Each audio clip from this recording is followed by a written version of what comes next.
You're listening to 4CRB's interviews and talkback series.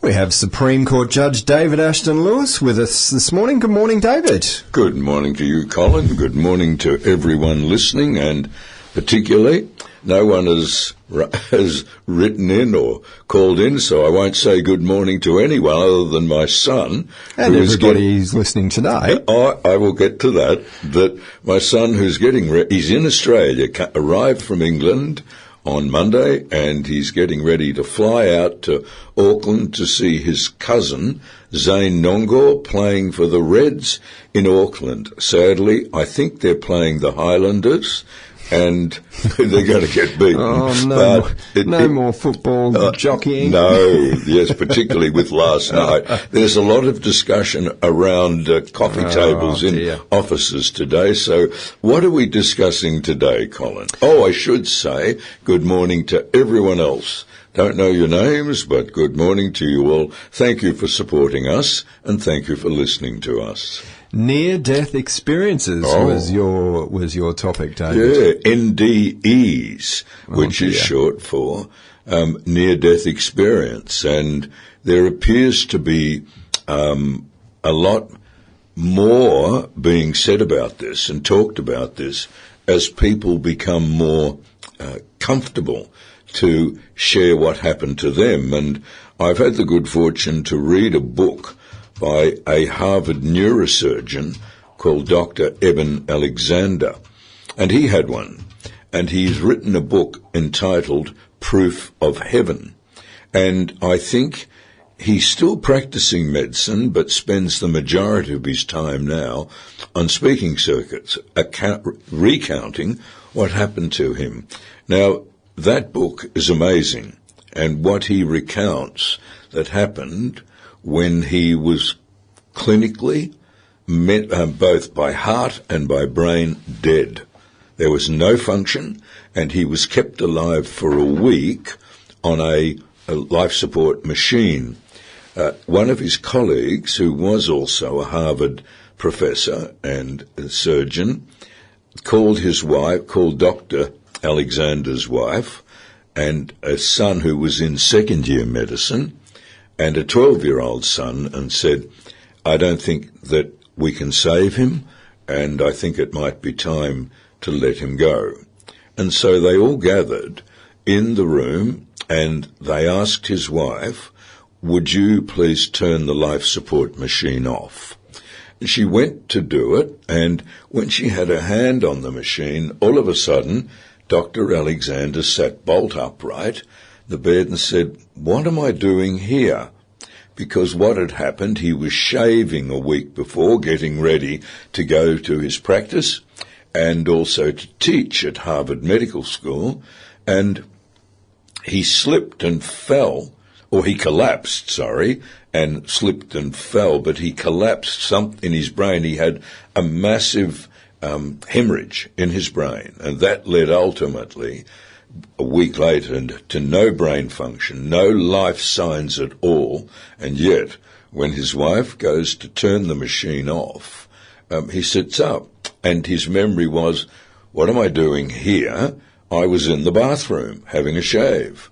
And so then what he sets out in the book that many people now recount was him, immediately he collapsed, was being in a place of bright light, fully aware of who he was.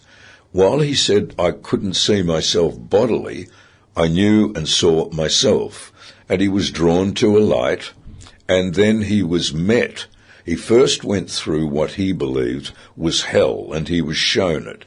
And he said it was a dark, long hallway, like mud on the walls, and he could hear voices calling out in distress. He could see the most grotesque shapes, human shapes, in the mud, but that hall ended at where there was light. And as he got closer to the light, he said he heard and he was spoken to, now you've seen that, now come and see for those who are not consigned to hell. And then he was taken through a series of stages.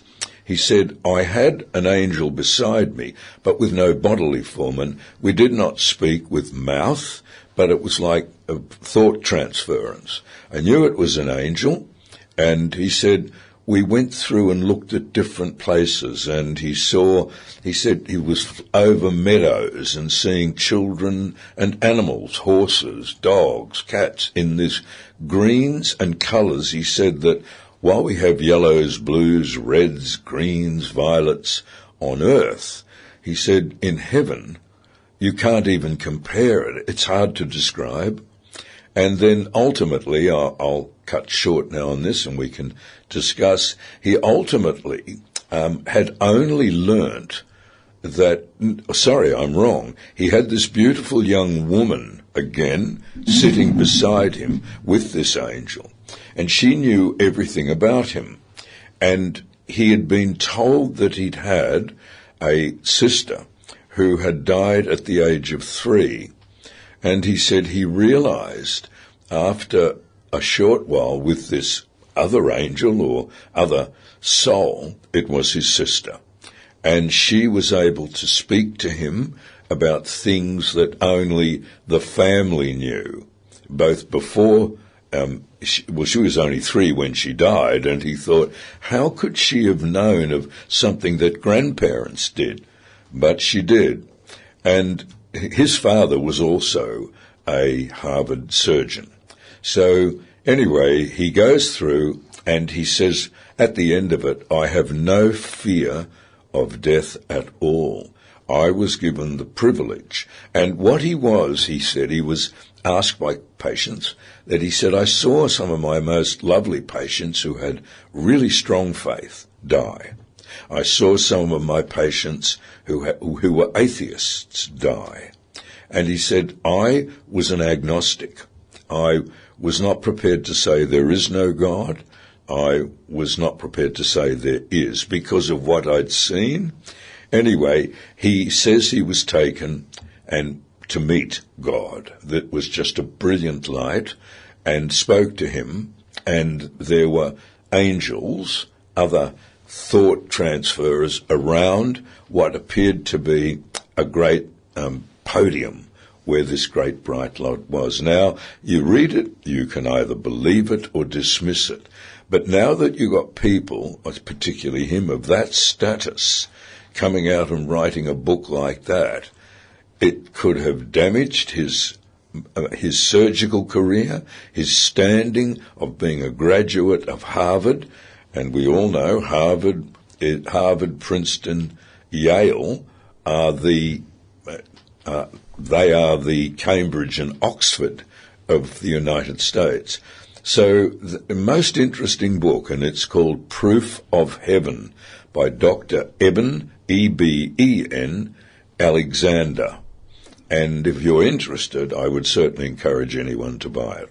It's very interesting, mate, and at the end of the day, there's lots here for the fact that I've done a lot of reading since you raised the topic. And again, I was raised as a scientist, so we sit there and look at, we need to pull apart arguments or pull apart points of view to see if they hold water. But then again, you look at some of the research, and it is 1,000 cases over the last 30 years that have been sampled and discussed, and there's common threads in all of it. Yes. And so, you being a scientist, that's the whole strength of science. It's setting up a hypothesis and then testing it.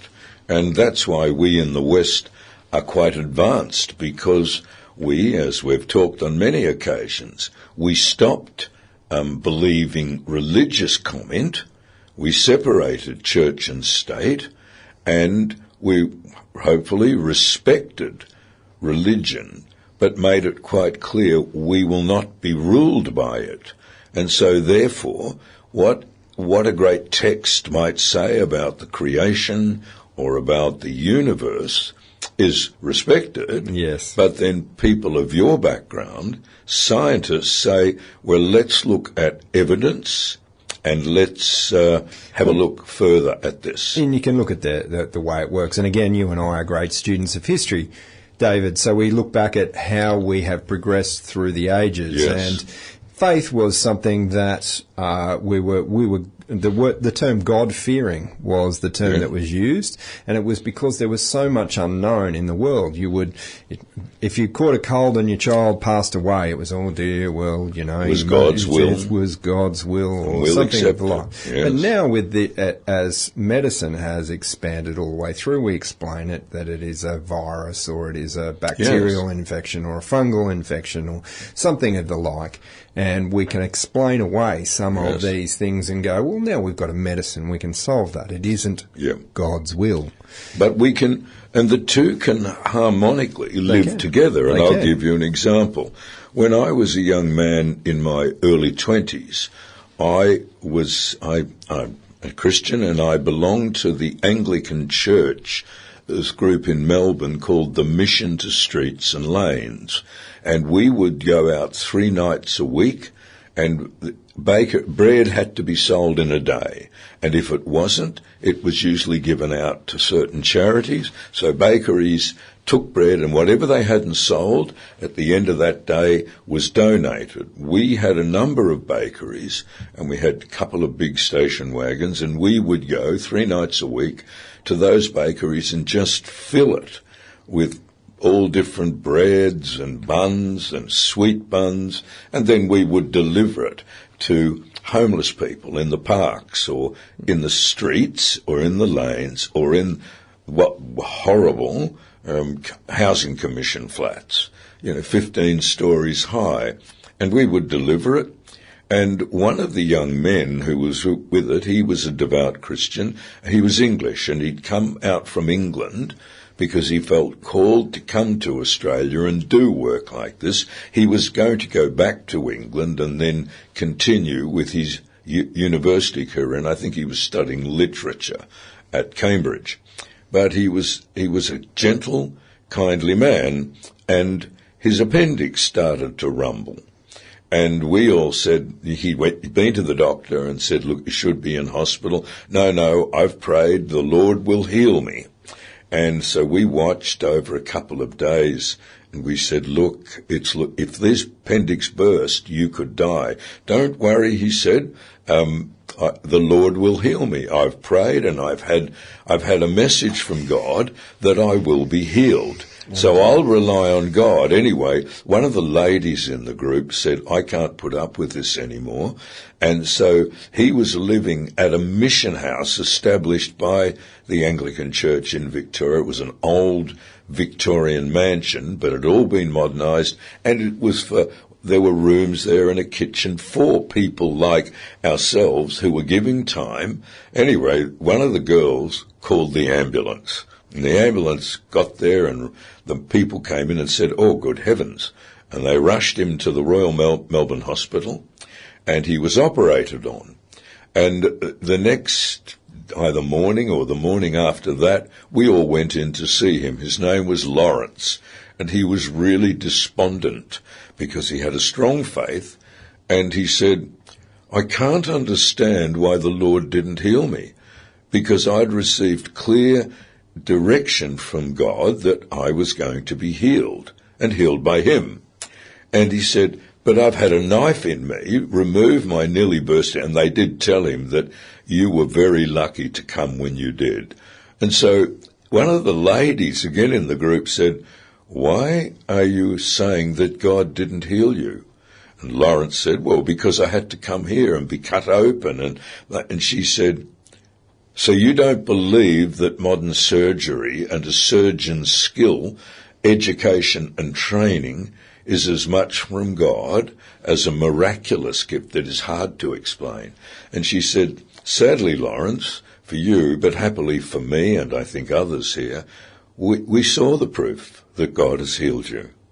And so this is where religion and that science that you're so competent at and so good at can harmoniously live together. Absolutely. And look, you can take 4CRB as an example in that to a point. And if you look at a radio station, it is a process, it is a business. There are a lot of functions that go around in that business.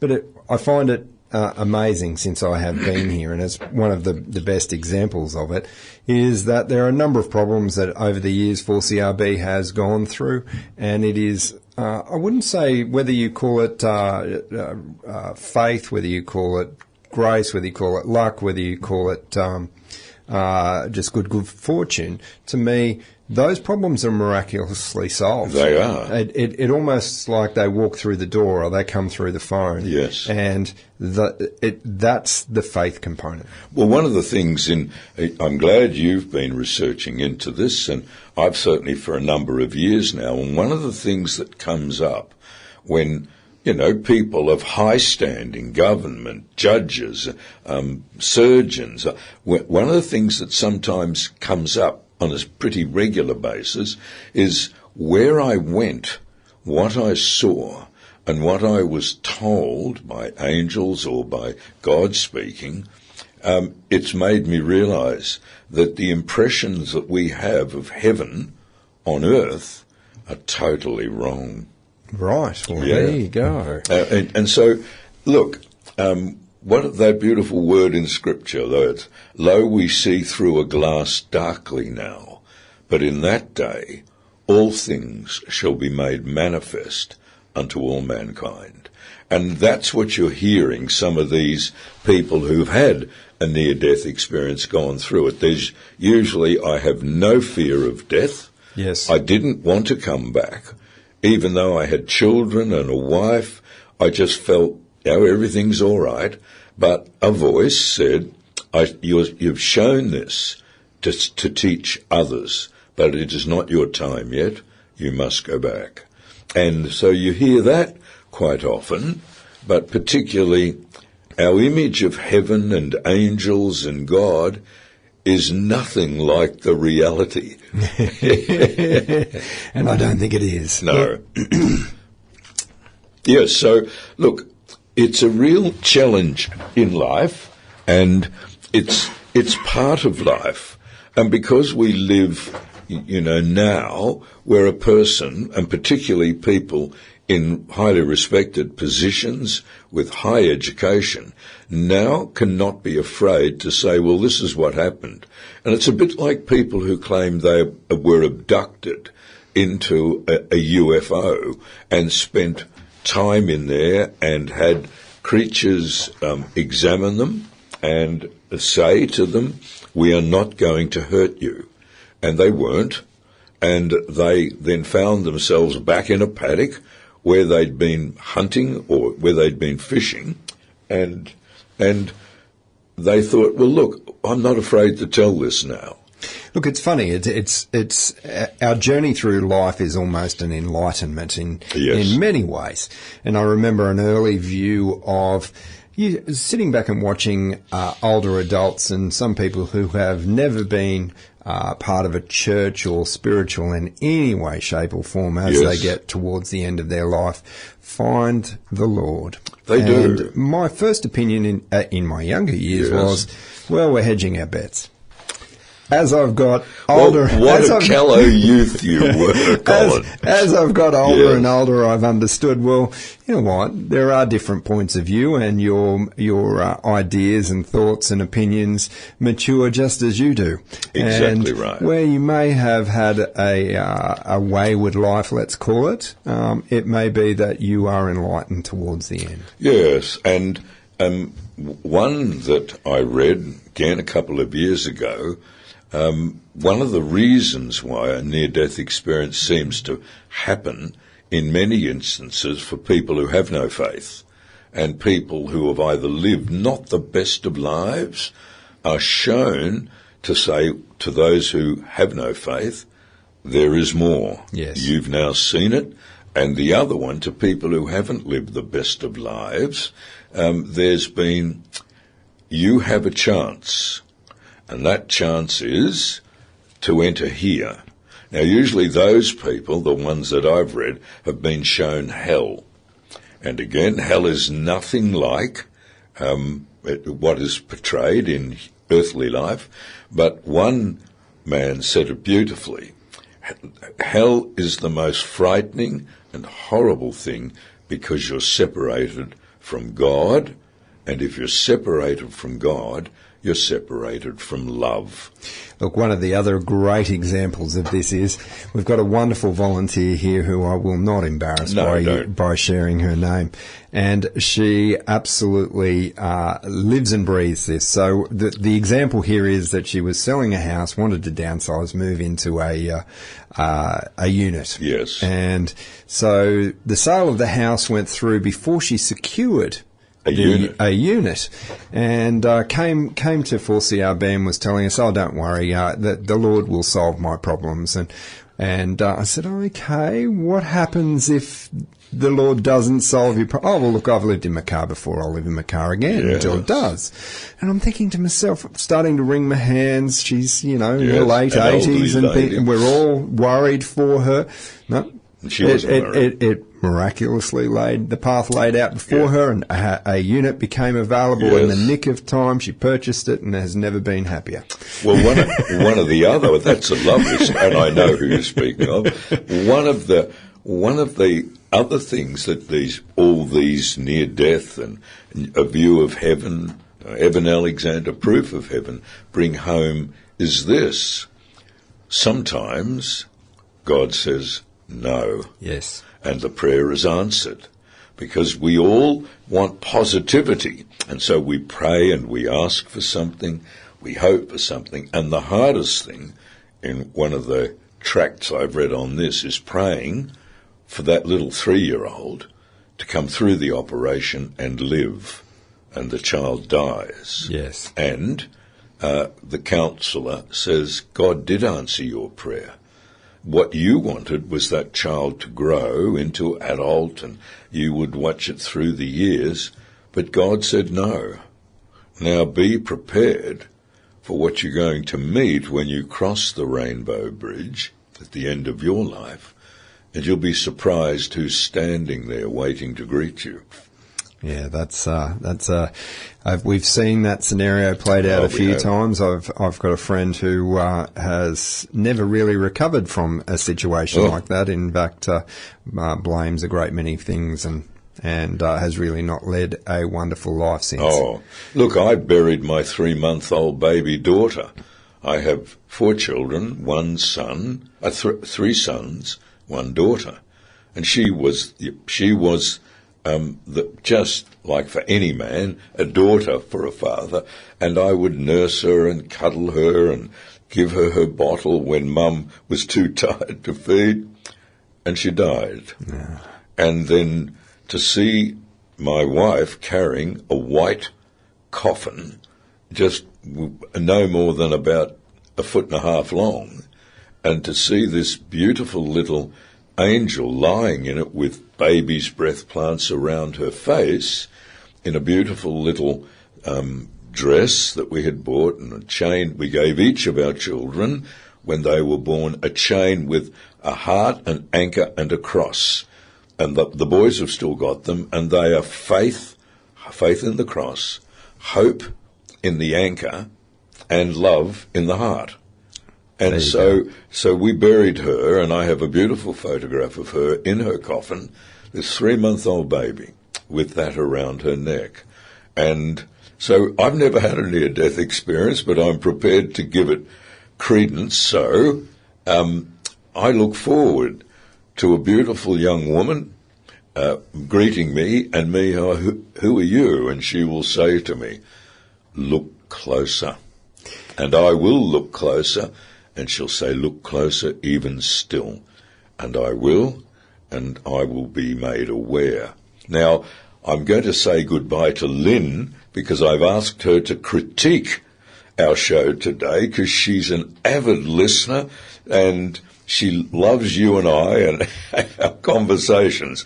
So, Lynn? I challenge you, Lynn, to be extremely critical and maybe even come back with, that was rubbish, David. Well, Lynn's a strong, intelligent woman, but she's probably one of the kindest people I know. And so, Lynn, I look forward to seeing you later on and hearing your critique. And on that, I will say goodbye to you.